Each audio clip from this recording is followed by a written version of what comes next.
Olá, tudo bem? Aceite a graça e a paz do nosso Senhor Jesus Cristo. Estamos iniciando mais uma teleaula e a lição de hoje é a lição de número 7 da Escola Bíblica Dominical. O título da lição é Jesus, sumo sacerdote de uma nova ordem.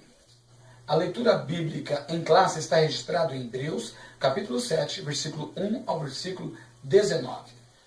Tentaremos nessa aula trazer uma interpretação bíblica compreendendo o texto de Hebreus 7, versículos 1 a 19, dividido em 3 partes.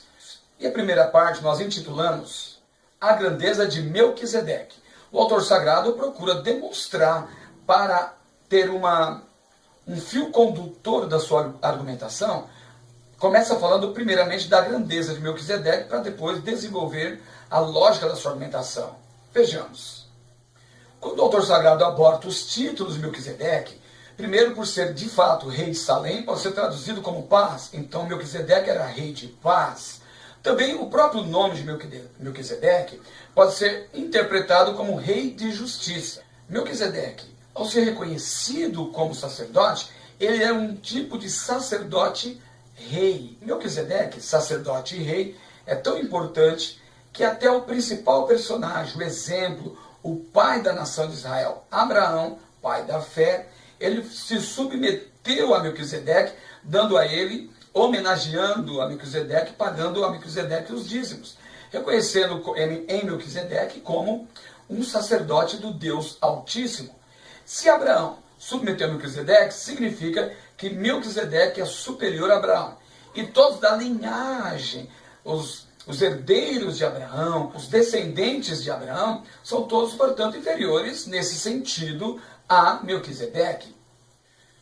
Posteriormente, o autor passa a mostrar Melquisedeque como aquele que não tem ascendência, nem pai, nem mãe registrados, ninguém conhece, também não tem genealogia, demonstrando assim um caráter de surpreendente, algo que é novo.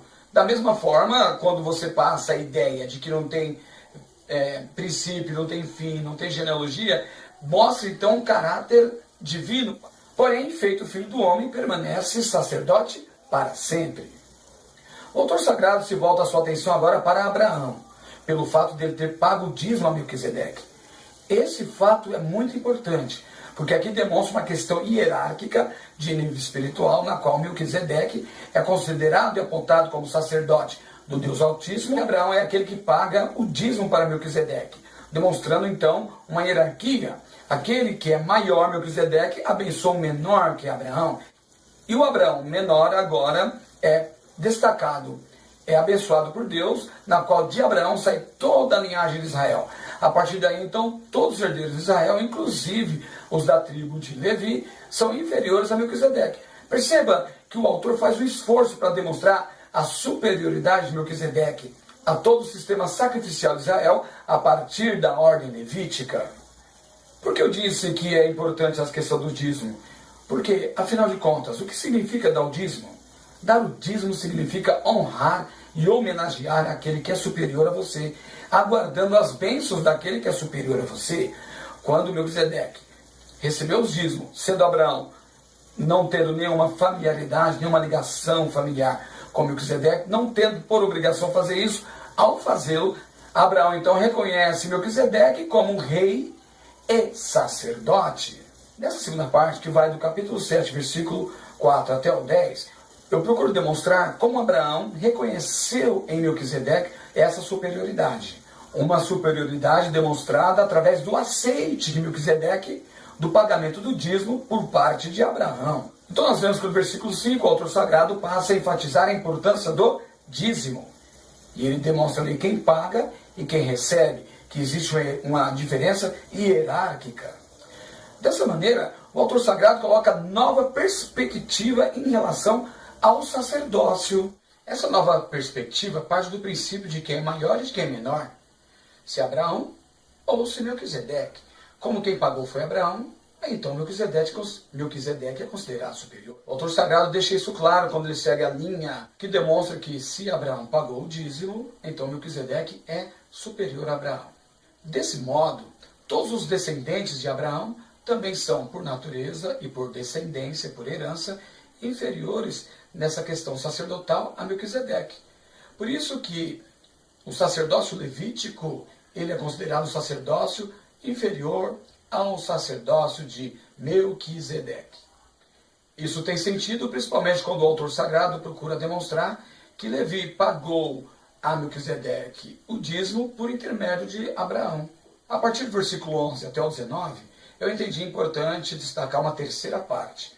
O autor sagrado procura associar a figura de Melquisedeque, que é superior ao sacerdócio levítico, associar a figura de Cristo.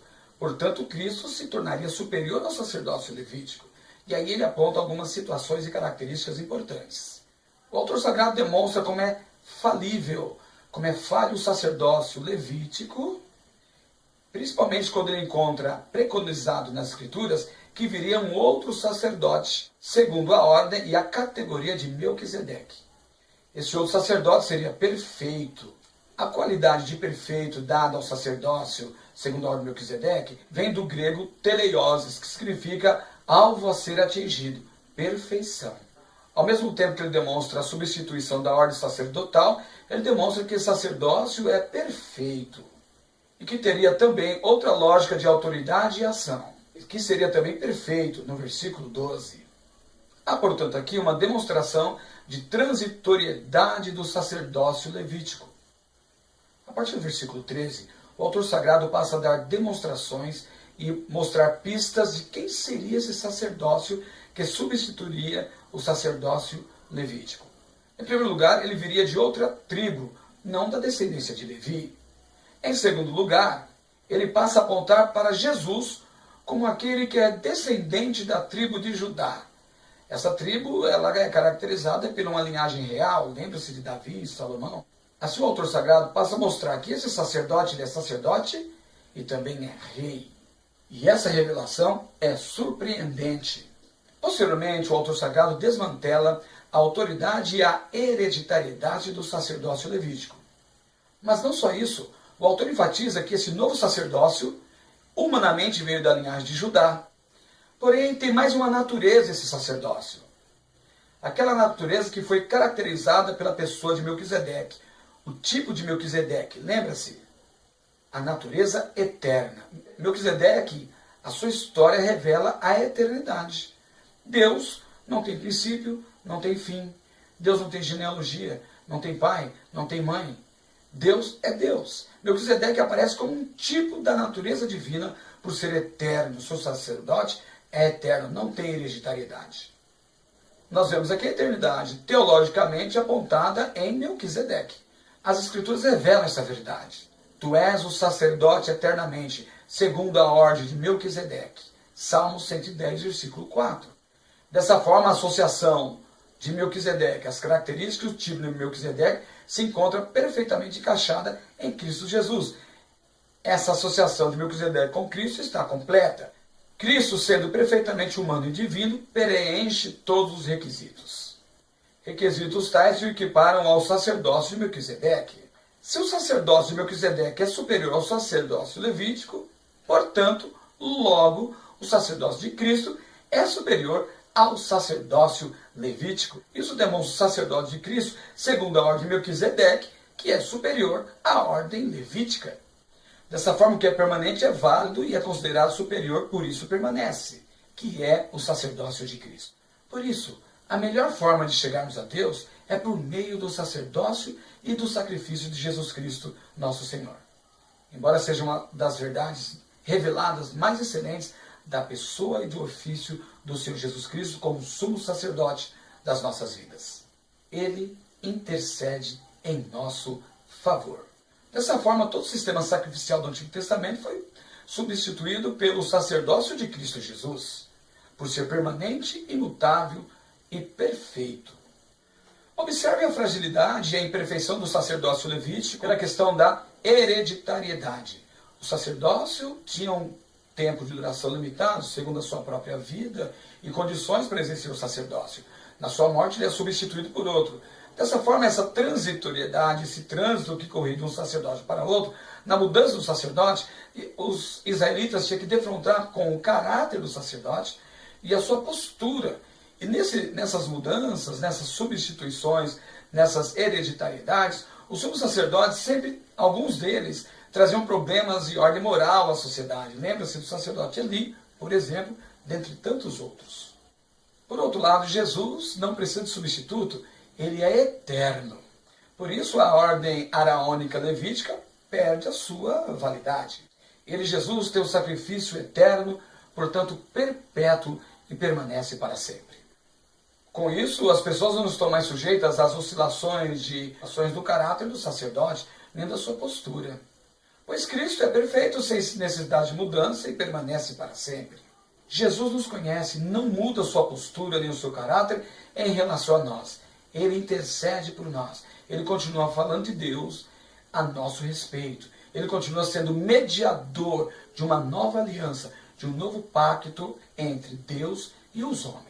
Os sumos sacerdotes, antes de adentrar no Santo dos Santos, antes de interceder em favor do povo, em primeiro lugar ele tinha que interceder em favor dele mesmo, pecador, portanto falho, infalível.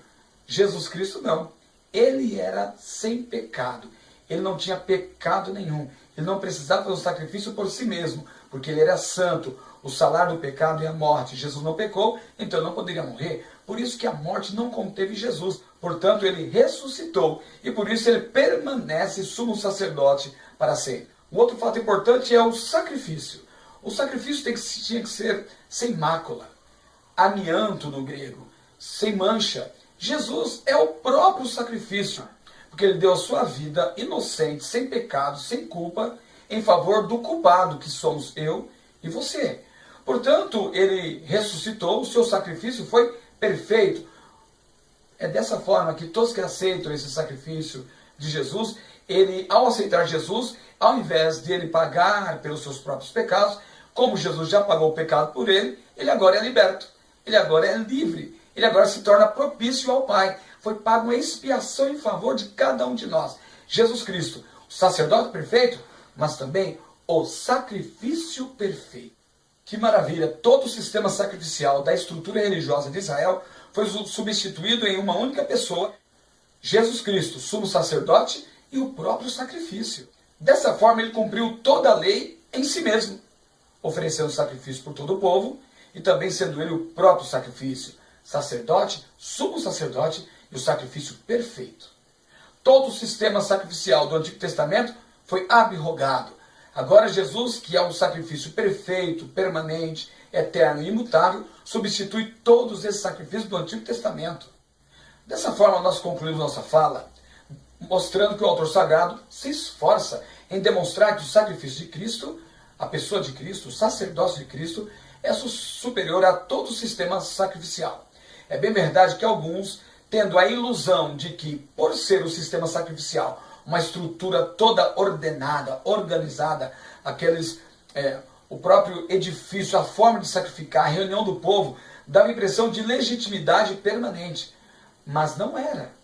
A morte de Cristo no Calvário, numa cruz, demonstrou para o ser humano desavisado de que aquela morte era maldita. Jesus se fez maldito por nós, mas na verdade ele estava dentro do plano de Deus e que ele morreu por um pecado que não cometeu, nem por prática e nem por natureza, e portanto ele não podia morrer. Dessa forma, mesmo que tenha uma aparência de que não tem tanto peso e valor por falta de estrutura religiosa, aí que está a diferença. Aquilo que era simples, aquilo que é loucura aos olhos dos homens, é sabedoria de Deus. Deus trouxe, através de Cristo, oportunidade não só para o povo de Israel, mas dessa vez para toda a humanidade. Esse sacrifício, esse sacerdote não seria exclusividade do povo de Israel. Agora, o Senhor Jesus, ele é o sacerdote de todo o mundo, inclusive do povo de Israel. Por isso que todos nós, ao observarmos a transitoriedade do sacerdócio levítico, não devemos voltar para aquilo que é transitório, aquilo que é sombra, permanecemos naquilo que é verdadeiro, que é eterno, que é para sempre, que tem um valor diante de Deus. Para o autor sagrado fica totalmente sem sentido alguém tentar voltar para a religião transitória, como os hebreus estavam tentando voltar para o judaísmo. Não tem sentido nenhum. Afinal de contas, tudo aquilo que eles pensavam ter como perfeito no judaísmo, na verdade era transitório, e ele prova disso, que é inferior ao sacerdócio levítico em relação a Melquisedeque. E quem é esse sacerdote segundo a ordem daquele que é superior? Jesus Cristo. segundo a ordem e a lógica de Melquisedeque. Portanto, voltar ao que é transitório é ingenuidade, é loucura espiritual. Permaneça naquele que é para sempre, naquele que é verdadeiro, aquele que deu a sua vida em favor de cada um de nós. Permaneça em Cristo Jesus, nosso Senhor. Afinal de contas, o autor procura demonstrar que o que é transitório se esfacela, mas aquilo que é permanente dura para sempre. O sacerdócio de Cristo, o sumo sacerdócio de Cristo é para sempre, permanente. Deus abençoe a todos, fique com Deus e até a próxima aula.